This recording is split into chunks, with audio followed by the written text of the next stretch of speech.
Assalamualaikum warahmatullahi wabarakatuh. Waalaikumsalam. Waalaikumsalam, Pak Desa. Waalaikumsalam warahmatullahi wabarakatuh. Warahmatullahi wabarakatuh. Alhamdulillah. La haula wa la quwata illa billah, amma ba'du. Prof. Rahman dan Pak Rudi, mohon izin saya menyampaikan materi juga kepada Bapak Ibu sekalian. Saya juga ingin berbagi slide berkenaan dengan materi yang akan saya sampaikan. Bapak dan Ibu, hari ini kita memperingati Hari Pendidikan Nasional, sebuah ritual yang sangat sakral bagi kita bersama yang berkecimpung dalam pendidikan. Pendidikan itu tidak lain dan tidak bukan merupakan ide, gagasan, dan cita-cita yang menjadi sandaran dari praktek-praktek bangsa yang maju dan berkemajuan.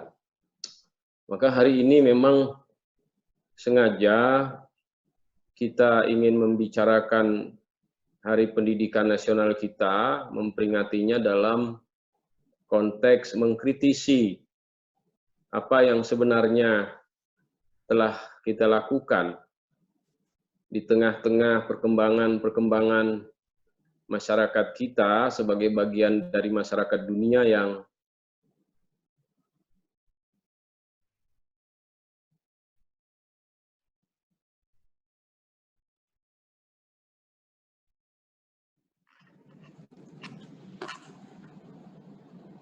Ya, kedengeran ya suaranya.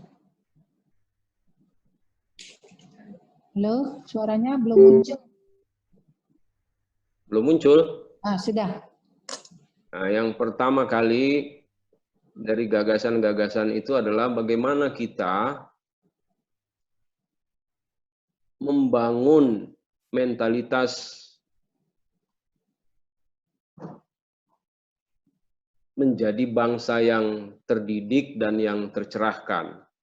Ini penting karena pembangunan nasional kita itu tujuannya untuk hal-hal semacam itu. Bangsa terdidik dan tercerahkan, sebagaimana dikatakan Prof. Rahman tadi, merupakan produk dari pergulatan panjang dari kerja-kerja yang visioner dalam proses pembangunan yang itu harus dilaksanakan dengan sangat serius dan berkelanjutan. Saya kira bagian yang sangat serius dan berkelanjutan ini perlu dan wajar untuk terus dipertanyakan karena kita melihat banyak sekali anomali yang berkembang berkenaan dengan pembangunan nasional kita. Sejarah peradaban kebesaran satu bangsa menggambarkan hal itu, bahwa tidak ada bangsa yang menjadi maju besar tanpa melaksanakan kerja-kerja yang serius pada visi pembangunan nasionalnya, terutama pada bidang pendidikan.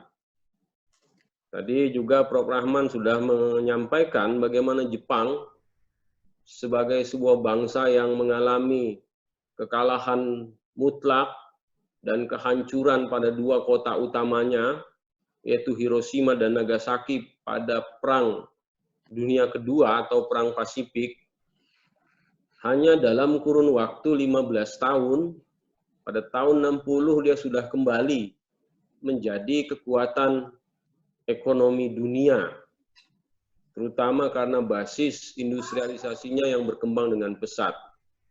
Saya kira itu disebabkan karena investasi Jepang sebagai sebuah bangsa yang dilakukan dengan serius pada persoalan-persoalan pengembangan sumber daya manusianya, terutama sejak era Meiji.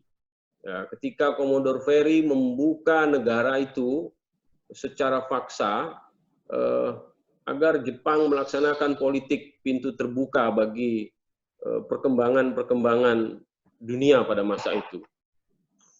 Manakala kerja pendidikan diabaikan, maka kemunduran suatu bangsa tidak akan bisa dielakkan.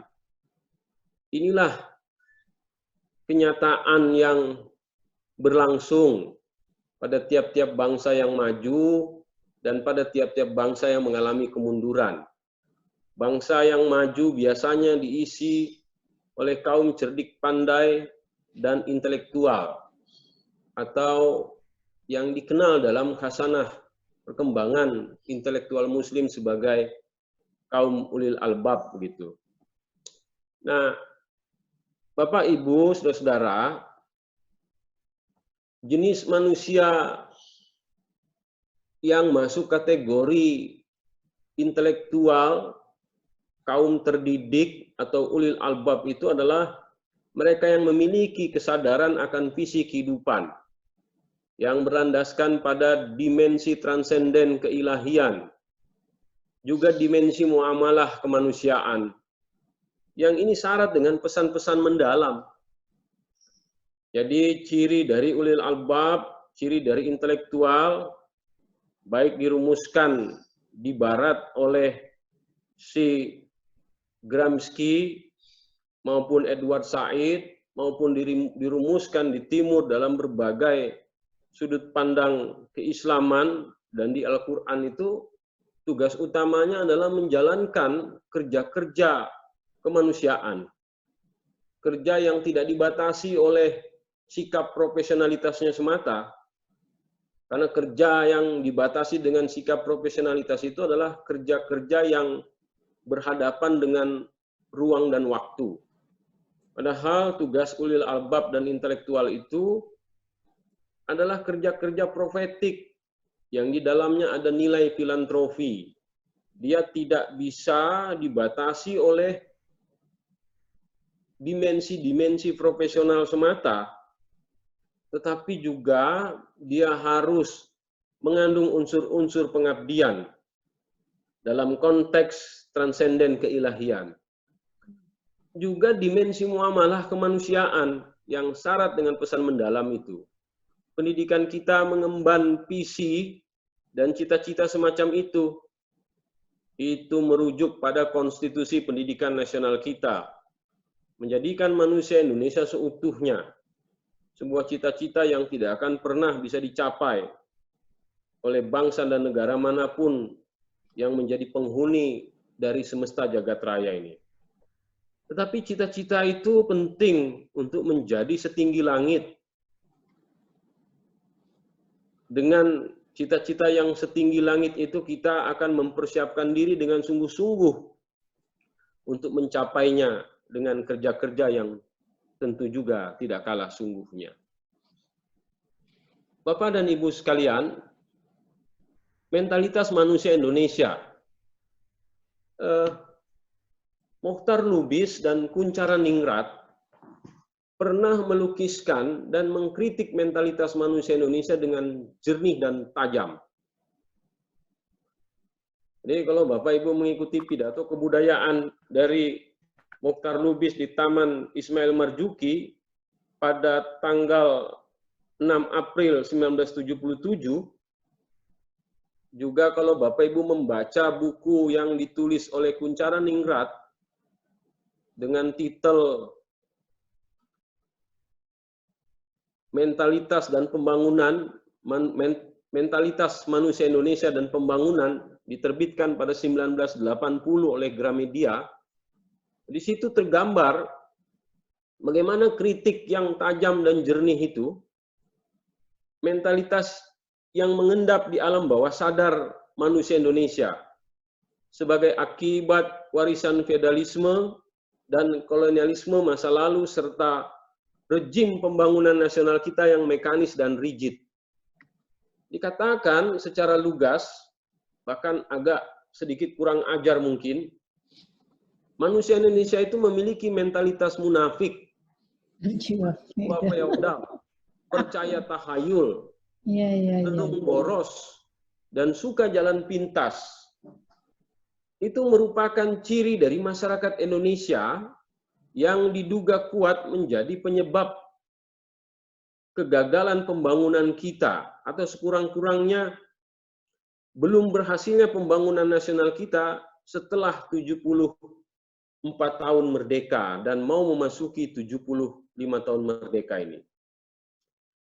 Itu bisa kita rujuk, model manusia semacam itu bisa kita rujuk pada banyak tempat yang menghinggapi manusia Indonesia yang berada di partai politik, menghinggapi manusia Indonesia yang berada di parlemen, pada birokrasi pemerintahan, dan birokrasi swasta, serta lain sebagainya.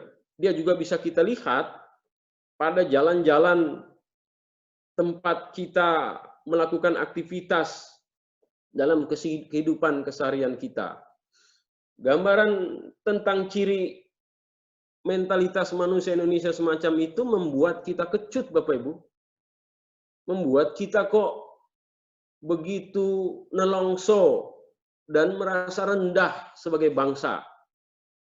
Seolah-olah kita tidak memiliki kemampuan untuk disejajarkan dengan bangsa-bangsa maju di dunia lainnya. Apa iya manusia Indonesia itu tidak memiliki sifat-sifat yang bagus, sifat yang relevan untuk dijadikan dasar berkompetisi dalam kehidupan yang semakin mengglobal? Saya kadang-kadang suka merenung dan tercenung ya. Saya misalnya memimpikan bahwa setelah periode hiruk-pikuk pemilihan umum, dalam 2 periode itu, maka di periode yang terakhir ini saya kira presiden kita bisa menjalankan tugas-tugas konstitusinya dengan sangat baik. Tapi kalau saya banding-bandingkan, mungkin disebabkan karena tantangannya lebih berat, pada periode keduanya, tugas konstitusi itu lebih bagus dijalankan pada periode pertamanya. Saya kira begitu. Itu disebabkan karena memang pemerintahan kita, bukan pemerintah ya Bapak Ibu, pemerintahan kita, kalau pemerintahan itu kan mencakup aspek legislatif, yudikatif, eksekutif gitu. Kalau pemerintah itu legislatif saja. Pemerintahan kita itu banyak diisi oleh gambaran manusia-manusia dengan mentalitas sebagaimana yang dikatakan oleh Mohtar Lubis dan Kunchara Ningrat tadi. Saya kira kurang lebih demikian itu. Nah, menjadi bangsa terdidik dan tercerahkan. Pendidikan dan pencerahan. Bapak dan Ibu sekalian, bagaimana menciptakan bangsa yang terdidik dan tercerahkan? Ilmu dan perguruan tinggi. Apakah cukup dengan mentransfer ilmu yang diperoleh dari perguruan tinggi kepada masyarakat kita? Jawabannya dengan sangat mudah kita bisa mengatakan tidak. Apakah cukup dengan membuat program-program spesifik untuk mencapai pembangunan dan demokratisasi? Jawabannya juga sama, tidak. Lalu tantangan semacam apa yang bakal dihadapi ketika kita ingin menciptakan bangsa yang terdidik? Nah, kita sudah merasakan tantangan itu secara abstrak. Kemudian problem apa saja yang timbul sebagai unsur penghambatnya? Nah, Bapak Ibu sekalian, itulah beberapa cara kita untuk melakukan refleksi dan perenungan di dalam memperingati milad pendidikan nasional kita. Menjadi bangsa pembelajar yang kolektif. Manusia Indonesia kebanyakan mudah merasa puas dan selesai ketika menyelesaikan jenjang pendidikan tertentu. Saya mengamati banyak sekali sarjana-sarjana kita yang kemudian selesai seiring dengan selesainya pendidikan dia. Apakah pada S1, S2, bahkan S3. sarjana-sarjana kita, kaum terdidik kita itu kemudian tidak mengembangkan karakter akademik rasionalistiknya itu dalam pergulatan-pergulatan kehidupan yang menggelisahkan dia. Apalagi kemudian kalau sarjana kita itu sudah mendapatkan posisi yang mapan, lalu kemudian juga materi yang mensejahterakan, maka selesailah hidupnya itu. Saya kira itu yang menjadi penghambat utama untuk menjadi bangsa pebelajar. Padahal untuk menjadi bangsa terdidik dibutuhkan kemampuan kolektif manusia Indonesia untuk menjadi pebelajar secara berkelanjutan. Karena pekerjaan menjadi bangsa yang besar itu adalah pekerjaan panjang. Amerika yang menjadi sebuah bangsa pada 1776 melalui Declaration of Independence-nya itu membangun bangsa 200 tahun. Baru kemudian memasuki abad ke-20, dia menjadi pemain utama dalam hegemoni politik dunia begitu. Itu pun nyata-nyata baru setelah Perang Dunia Kedua.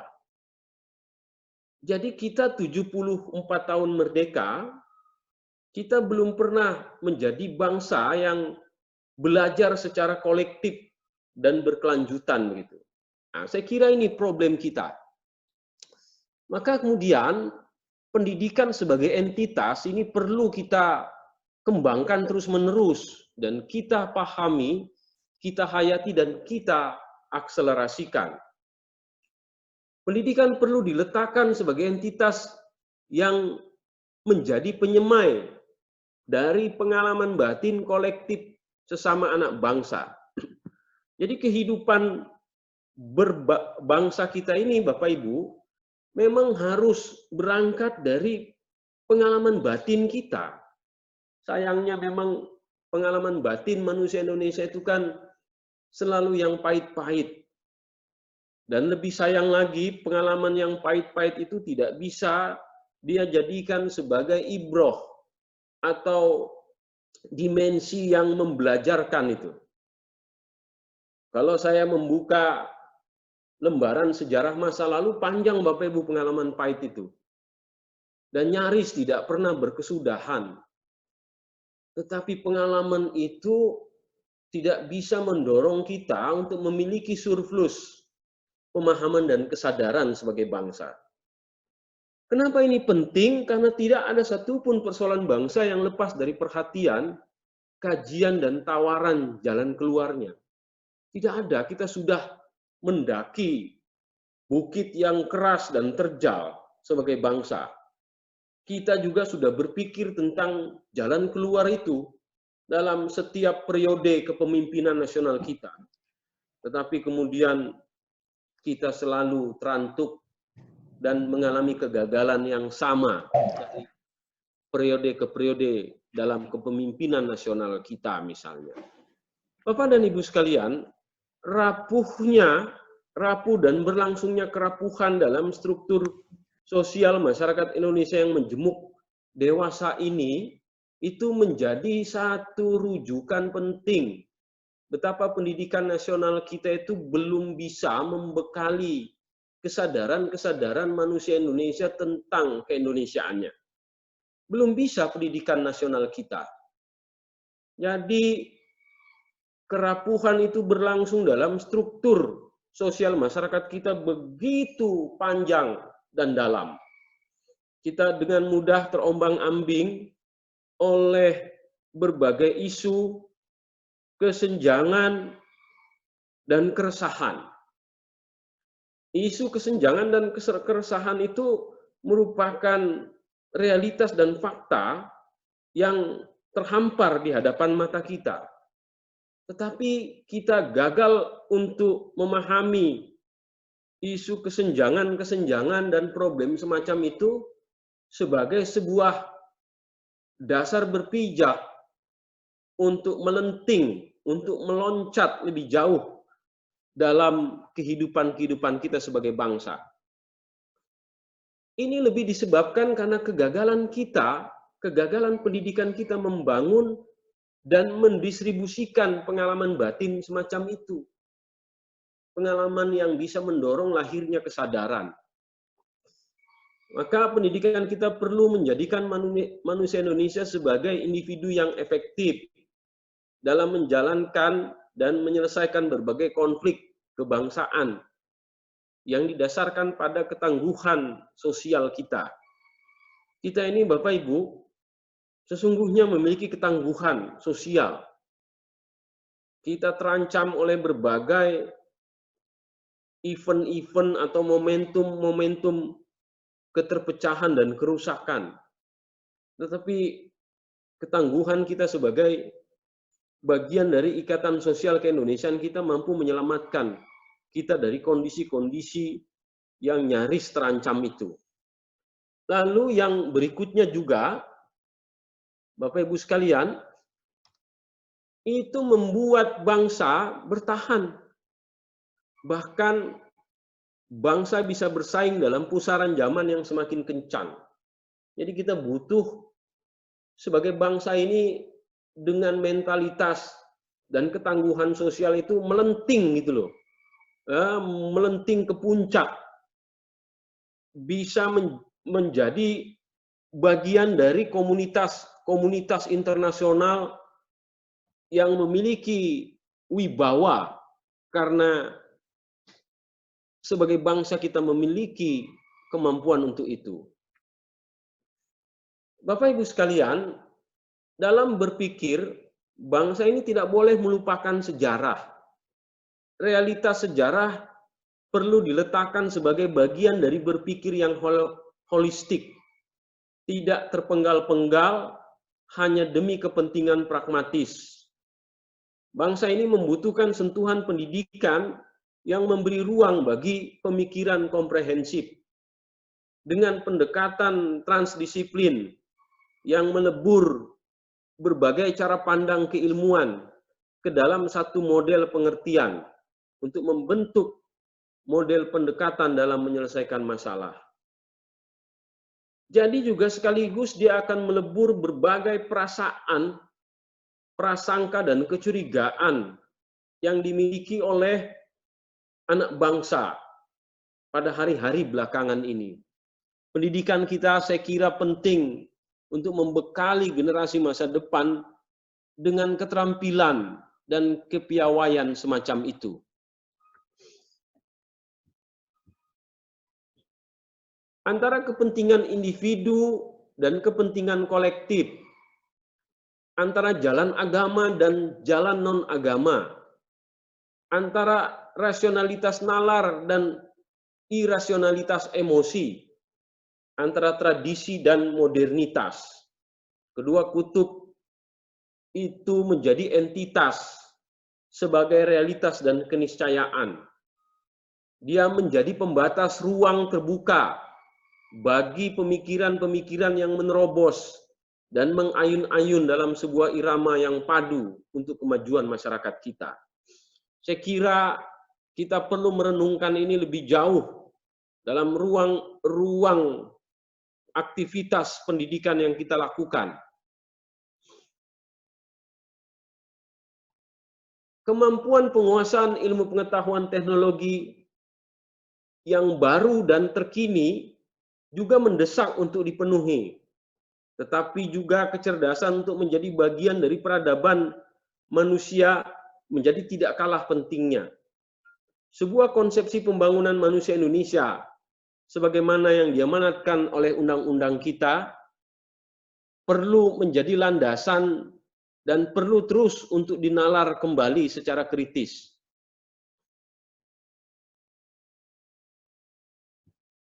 Tanggung jawab kita semua, Bapak Ibu. Itulah dua kutub dari wajah pendidikan kita yang menuntut keseriusan untuk digeluti dengan kesungguhan. Prof. Rahman sudah menyinggung bagaimana pentingnya pendidikan ini digeluti dengan sungguh-sungguh. Tidak hanya oleh negara, tapi juga oleh segenap stakeholder bangsa ini. Ia mendesak karena memberi kepastian bagi generasi bangsa bagi mentalitas yang lebih baik untuk menjadi bagian dari bangsa yang terdidik dan tercerahkan. Saya kira pandemi corona ini yang merontokkan sebagian ekonomi masyarakat menjadi ujian. Apakah masyarakat kita betul-betul sudah menjadikan pendidikan sebagai kebutuhan utama atau kebutuhan sekundernya? Karena dalam suasana yang sulit, kalau mau berupaya, tetap ada ruang bagi masyarakat kelas bawah kita untuk tetap menikmati pendidikan yang mahal itu. Keberanian berpikir dan bertindak mandiri.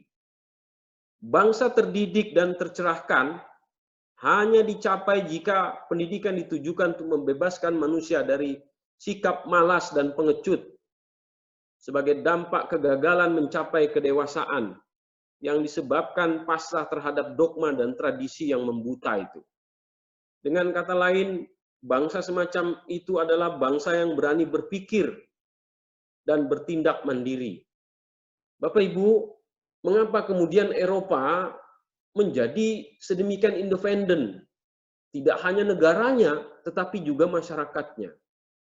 Karena Eropa sebagai sebuah bangsa melalui proses pencerahan, mereka tercerahkan ketika ilmu pengetahuan berkembang secara masif pada abad-abad pencerahan.